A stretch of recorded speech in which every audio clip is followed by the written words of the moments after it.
The sound you hear is what some experts claim to be a Bigfoot scream. Recorded in the state of Washington by a group of campers in 1971, it is regarded as the highest quality audio of the creature ever captured.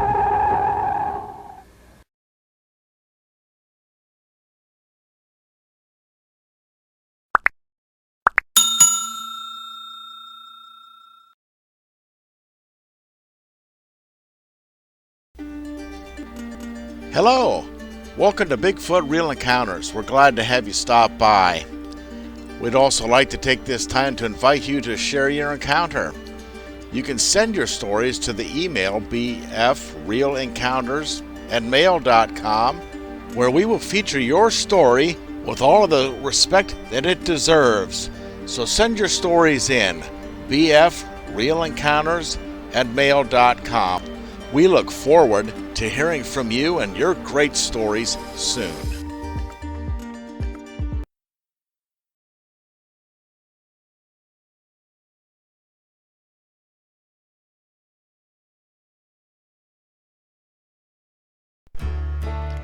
Hey, welcome back everybody, or welcome for the first time to Bigfoot Real Encounters.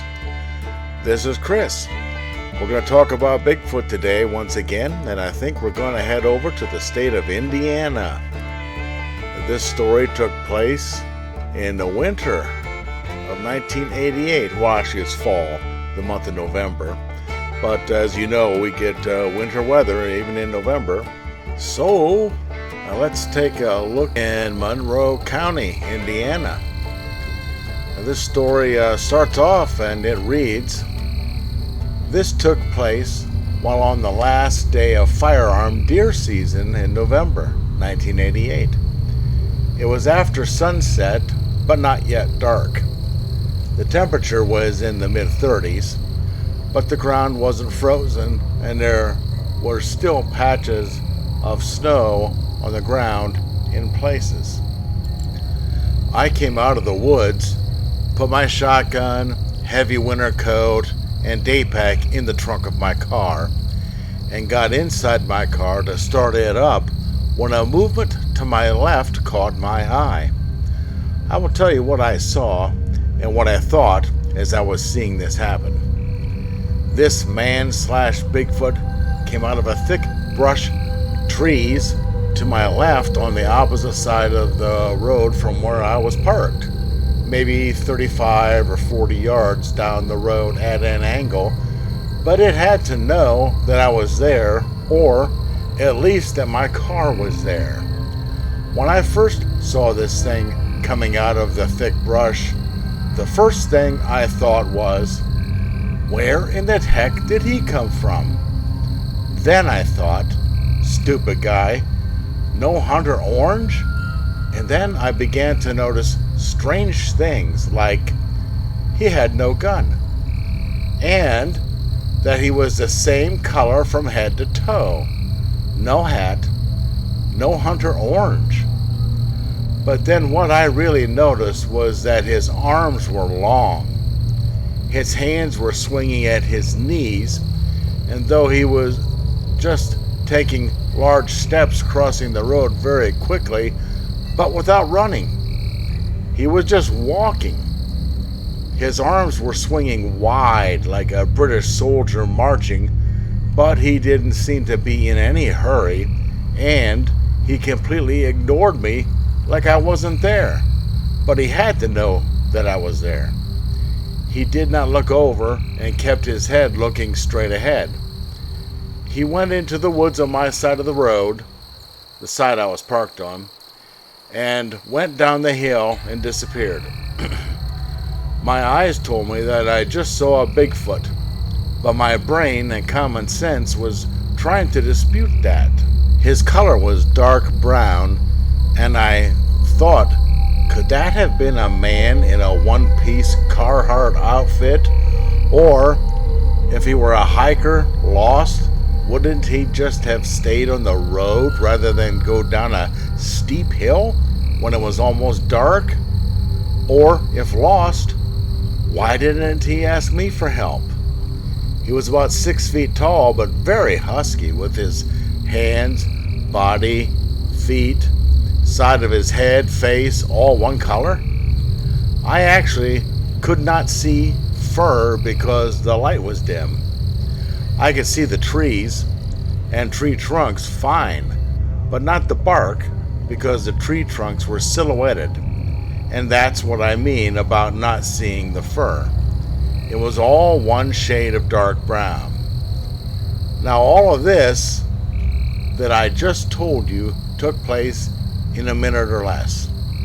Soon as it disappeared over the side of the hill, I jumped out of my car, opened the trunk, and loaded my shotgun, for self-defense only, put on my winter coat and got my flashlight out of my day pack, and walked to where I thought the thing went over the hill. I wanted to check out what I just saw, and was hoping to find a footprint in the ground or on a patch of snow, and I went slowly back and forth, traversing this rather steep hill, going a little deeper down as I moved back and forth. There was a deep gorge on the right side of the hill, and I looked up towards the road, and by now the ridge on top was just a slither of gray, and looking over my shoulder, I realized this was not too smart. It was pitch black below me, and I got a little scared and hiked back up to the road to my car as fast as I could, placed my shotgun back in the case along with my heavy coat, putting them in the trunk, and then I drove up and down the main forest road to see if there were any cars parked off the sides or if anyone walking. I saw nothing. I drove to the valley road where I thought this thing would eventually come out at the bottom of the hill into farm fields, and I drove back to the end of this valley and back, hoping to see something, but saw nothing. I have been wanting to make a report of what I saw and have told my wife, children, teenage granddaughters, brother, and 2 close hunting buddies, but have always been hesitant to make a report.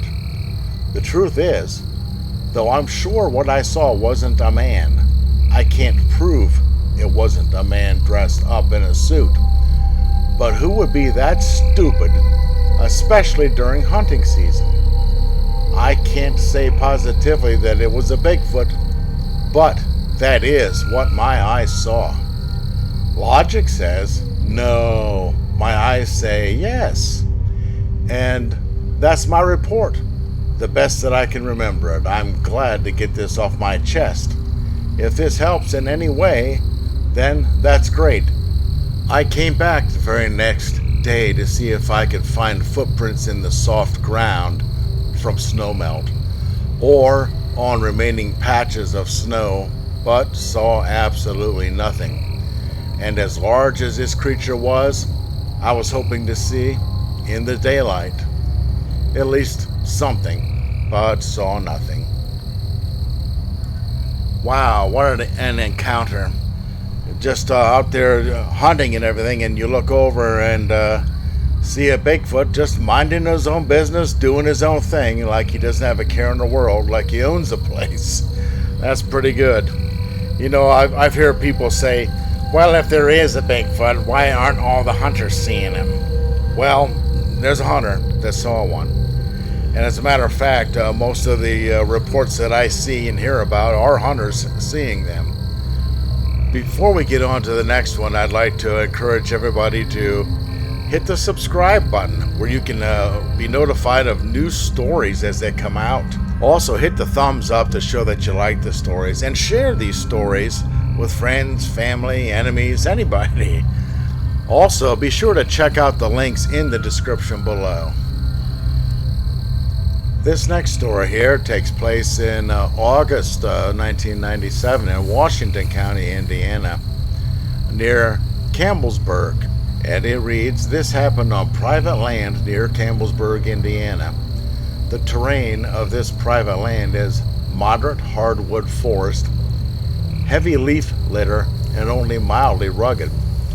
There are several caves, all of them quite extensive as privately held cave systems go.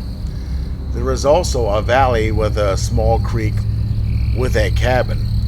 We had two separate incidences. On the first night, we camped at the top of the valley so we could look down on the cabin and creek, mainly because it was a very pretty overlook and we could see the stars. After dinner and a couple of beers, no one was intoxicated by any means. One by one, we headed off to use the restroom downwind and far away from the camp, of course. On one side of camp was the valley, and on the other side was a very steep incline leading down to a privately owned field that no one could trespass without risking at least arrest, if not worse. As I started out into the forest to relieve myself, I heard the distinct sounds of someone walking purposefully up this steep incline. The footfalls were heavy enough to be heard distinctly apart from the shuffling of the leaf litter.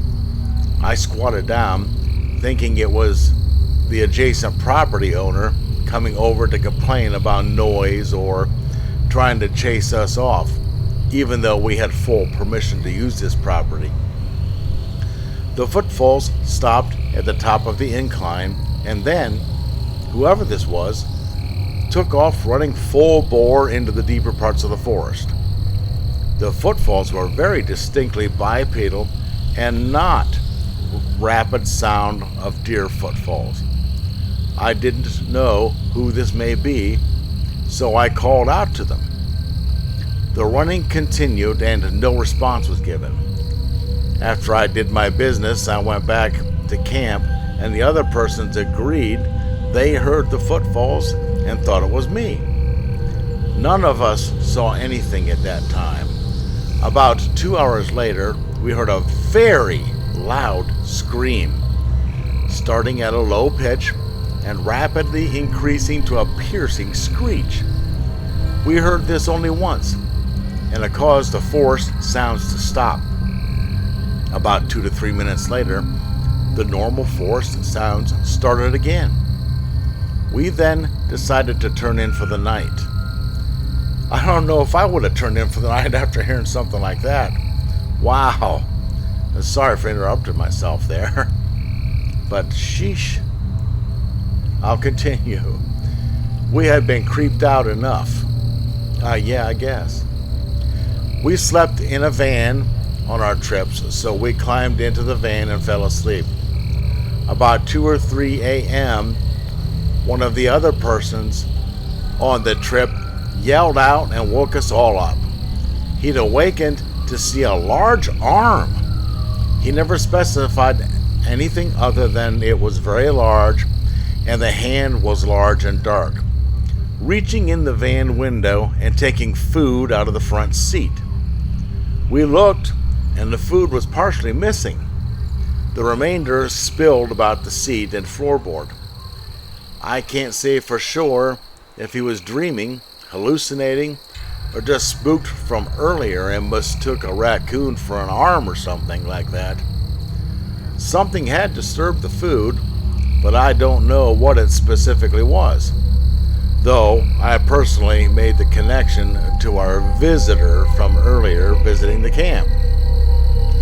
No tracks were found in camp, but we could see where something large had ascended the steep incline the night before when we investigated the next morning. These were just gouges in the hillside and disturbances in the leaf litter, nothing more. But whatever or whoever came up that incline had marched right up and never hesitated.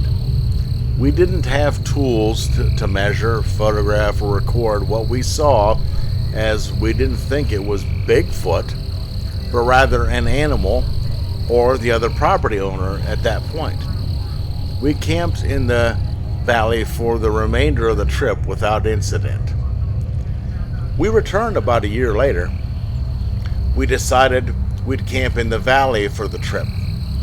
It was creepy on top of the hill, plus we were still thinking the adjacent property owner would be angry again at us being up there with a bonfire and making noise at night. We had 3 uneventful nights in the valley.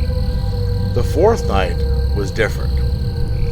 Other than the noise of the stream, the normal night sounds were generally absent, except for the occasional owl calls or other sporadic noises.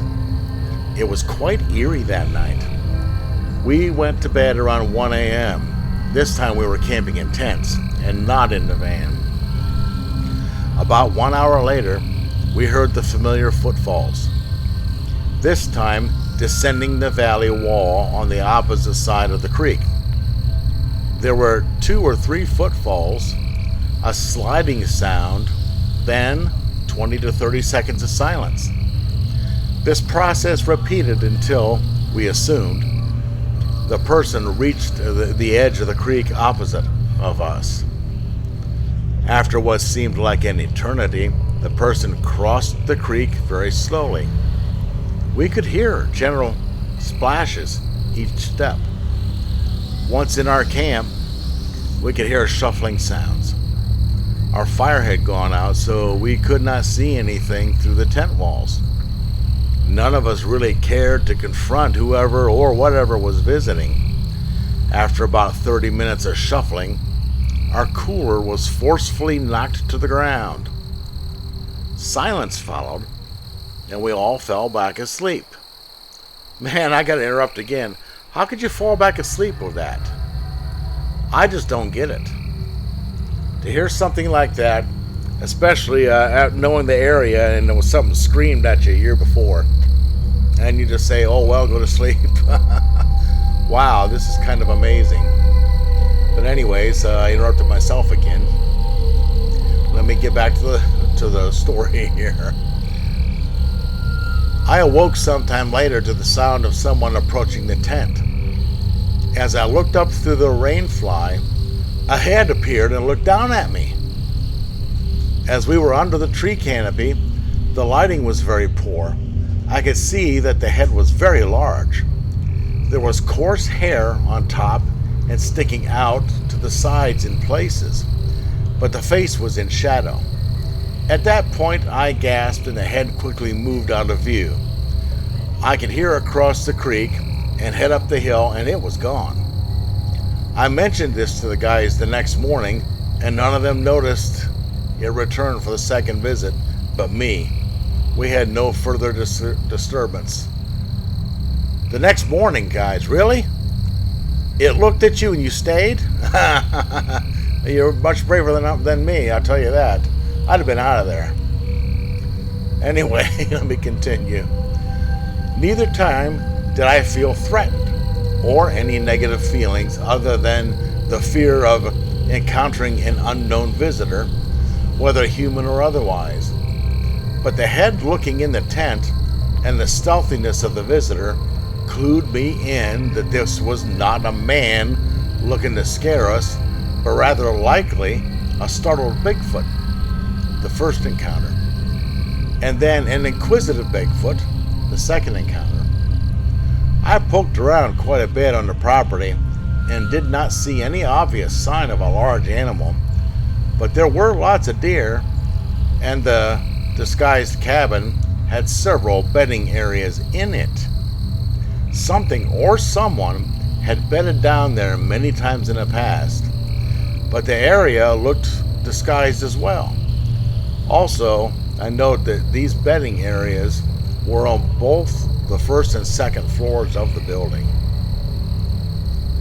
Wow, guys. And it says here that there was four witnesses. Okay, so there was 4 of them there. I don't know, man. I mean, hanging around after that and just falling back asleep after it looked at you through the rainfly of the tent? My goodness. That would have scared me to death. Anyways, what a story. Wow. Indiana has Bigfoot. So there you go. Another great story. Keep these in mind. Like, share, and subscribe. Check out the links in the description below. We'll see you all in the next one. Once again, another great story. Thanks for tuning in. Please share your encounter. Email us, bfrealencounters@mail.com.